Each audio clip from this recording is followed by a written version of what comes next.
നമസ്കാരം. India Russia ബന്ധം വളരെ ശക്തമായാണ് മുന്നോട്ട് പോകുന്നത്. അമേരിക്കൻ പ്രസിഡന്റ് ഡൊണാൾഡ് ട്രംപിന്റെ ഓരോ നീക്കവും ഇന്ത്യ റഷ്യ ബന്ധത്തെ തകർത്തെറിയാൻ കഴിയുന്നതല്ല. എന്തായാലും ഇപ്പൊ പുടിൻ മോദി കൂടിക്കാഴ്ച ലോക ശ്രദ്ധ ആകർഷിക്കുകയാണ്. സമ്മർദ്ദങ്ങൾക്ക് വഴങ്ങുന്ന നേതാവല്ല നരേന്ദ്രമോദി എന്ന ഇക്കാര്യം തിരിച്ചറിഞ്ഞുകൊണ്ട് തന്നെയാണ് ഇന്ത്യയുമായുള്ള ബന്ധം ശക്തമാക്കാൻ പുടിൻ ഇറങ്ങിത്തിരിച്ചത്.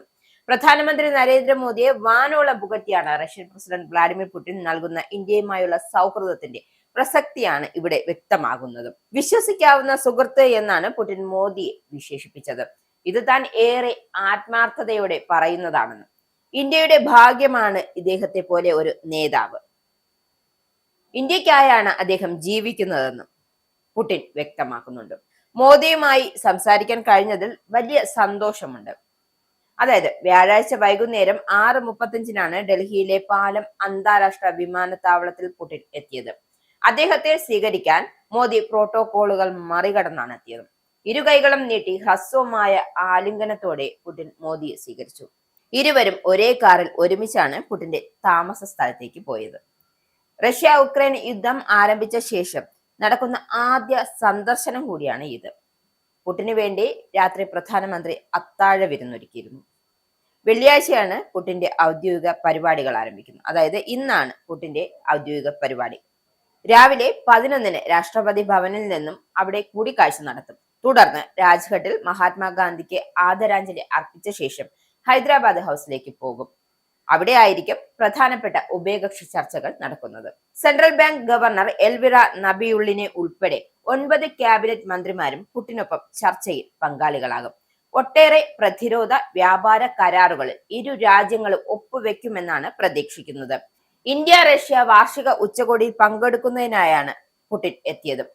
എന്തായാലും പുടിന്റെ ഈ സന്ദർശനം ലോകശ്രദ്ധ ആകർഷിക്കുകയാണ്. സമ്മർദ്ദങ്ങൾക്ക് വഴങ്ങുന്ന നേതാവല്ല മോദി എന്ന് പുടിൻ വ്യക്തമാക്കുന്നുണ്ട്. മോദിയെ പോലെ ഒരു നേതാവുള്ളത് ഇന്ത്യയുടെ ഭാഗ്യമാണെന്നും റഷ്യയിൽ നിന്നും എണ്ണ ഇറക്കുമതി ചെയ്യാൻ ഇന്ത്യക്ക് അവകാശമുണ്ട് എന്നും പുടിൻ വ്യക്തമാക്കുന്നുണ്ട്. അമേരിക്ക ഇപ്പോഴും റഷ്യയിൽ നിന്നും ആണവ ഇന്ധനം ഇറക്കുമതി ചെയ്യുന്നുണ്ട്. ഇതേ അവകാശം ഇന്ത്യക്കുമുണ്ടെന്നും പുടിൻ കൂട്ടിച്ചേർത്തു. ഇരട്ട തീരുവ അടക്കം ട്രംപിന്റെ തീരുമാനങ്ങൾക്ക് പിന്നിൽ ഉപദേശകരാണ് എന്നും പുടിൻ കുറ്റപ്പെടുത്തുന്നുണ്ട്.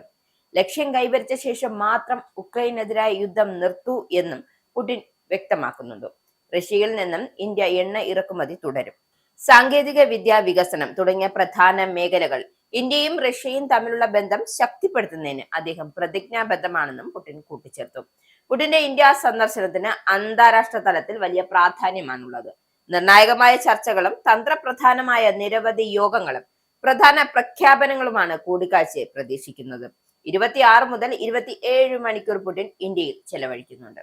പ്രധാനമന്ത്രി നരേന്ദ്രമോദി, ദേശീയ സുരക്ഷാ ഉപദേഷ്ടാവ് Ajith Doval, Russian president Vladimir Putin എന്നിവർ മാത്രം പങ്കെടുക്കുന്ന സുപ്രധാന യോഗമാണ് ആദ്യം നടക്കുക.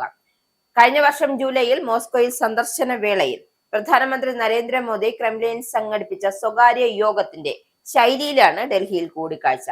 പുടിന്റെ ഇന്ത്യ സന്ദർശനത്തിലെ ഏറ്റവും പ്രധാനപ്പെട്ട നിമിഷങ്ങൾ ഒന്നായിരിക്കും ഈ കൂടിക്കാഴ്ച. പ്രതിനിധി സംഘങ്ങളെ ഉൾപ്പെടുത്തിയുള്ള ഉഭയകക്ഷി ചർച്ചകളും ഹൈദരാബാദ് ഹൗസിൽ നടക്കും. ഇതിനുശേഷം ഒരു സംയുക്ത പ്രസ്താവന, റഷ്യ ഇന്ത്യ സാമ്പത്തിക സഹകരണത്തിനായുള്ള 2030 രൂപരേഖ, ലിക്വിഡ് റോക്കറ്റ് എഞ്ചിൻ നിർമ്മാണത്തെക്കുറിച്ചുള്ള ഒരു മെമ്മോറണ്ടം തുടങ്ങിയ നിർണായകമായ പല തീരുമാനങ്ങളും ഇതിൽ ഉണ്ടാകും.